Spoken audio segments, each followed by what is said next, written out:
एक आदमी मोबाइल खरीदने दुकान में जाता है। उसका इरादा बस देखने का होता है। फिर उसकी नजर एक फोन पर पड़ती है।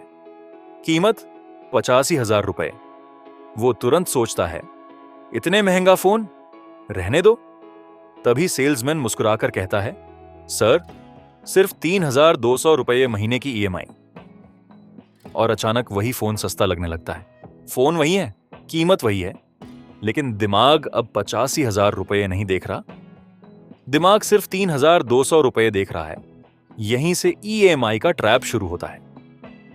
प्रॉब्लम सेटअप: मिडिल क्लास लोग अक्सर एक्सपेंसिव चीजें इसलिए नहीं खरीदते क्योंकि उनके पास एक्स्ट्रा पैसा होता है, बल्कि इसीलिए खरीदते हैं क्योंकि मंथली पेमेंट छोटी लगती है। यानी फ्रिज 2,000 रुपये पर मंथ, टीवी 1,500 रुपये पर मंथ, बाइक 4,000 रुपये पर मंथ, अलग अलग देखें तो सब मैनेजेबल लगता है। दिमाग कहता है इतना तो हो जाएगा। लेकिन असली प्रॉब्लम यही है। मनी प्रॉब्लम्स अक्सर एक बड़े गलत फैसले से नहीं, बल्कि छोटे छोटे आरामदायक फैसलों से शुरू होती हैं। और ईएमआई उनमें सबसे कॉमन है। कोर एक्सप्लेनेशन: सोचो आपकी सैलरी एक फ्रेश रोड की तरह है। हर महीने पैसा आता है और आप डिसाइड करते हो कि कहां खर्च करना है। लेकिन ईएमआई होने पर रोड पहले से ब्लॉक्ड होती जाती है। सैलरी आने से पहले ही फोन ईएमआई कट गई, बाइक ईएमआई कट गई, फर्नीचर ईएमआई कट गई।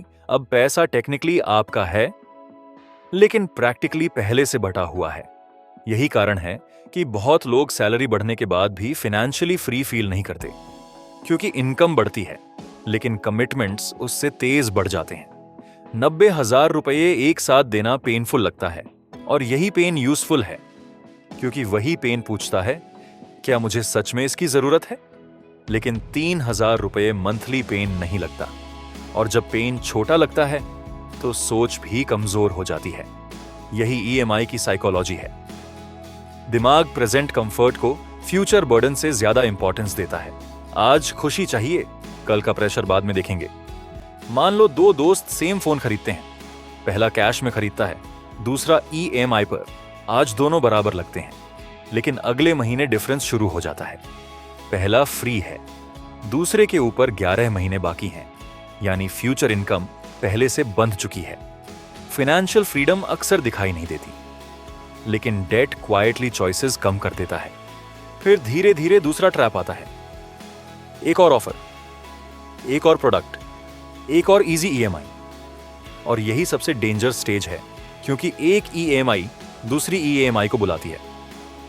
कुछ समय बाद आदमी वेल्थ बिल्ड नहीं कर रहा होता, वो पुराने डिसीजंस की पेमेंट कर रहा होता है। सिंपल एग्जांपल सोचो, सैलरी एक बकेट में भरता पानी है, ईएमआई छोटे होल्स हैं।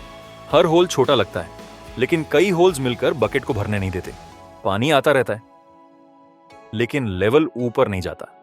इसीलिए बहुत मिडिल क्लास लोग सालों कमाते हैं, फिर भी सेविंग स्ट्रांग नहीं बनती। हिडन ट्रूथ: हर ईएमआई गलत नहीं है। जरूरी चीज जैसे घर, प्रोडक्टिव एसेट, अलग बात है। लेकिन कंफर्ट सिर्फ इसीलिए लेना क्योंकि मंथली अमाउंट छोटा है, यही ट्रैप है।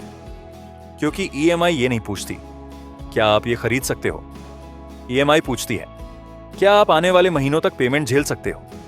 और ये दोनों अलग बातें हैं। क्लोजिंग थॉट: वेल्थ जल्दी चीजें खरीदने से नहीं बनती। वेल्थ तब बनती है जब फ्यूचर इनकम फ्री रहती है।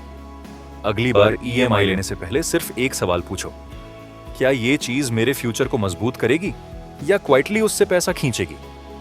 क्योंकि कई बार ईएमआई आज कंफर्ट देती है, लेकिन कल फ्रीडम ले जाती है। ऐसी ही सिंपल और पावरफुल फाइनेंशियल वीडियोस के लिए चैनल को सब्सक्राइब करें और वीडियो को लाइक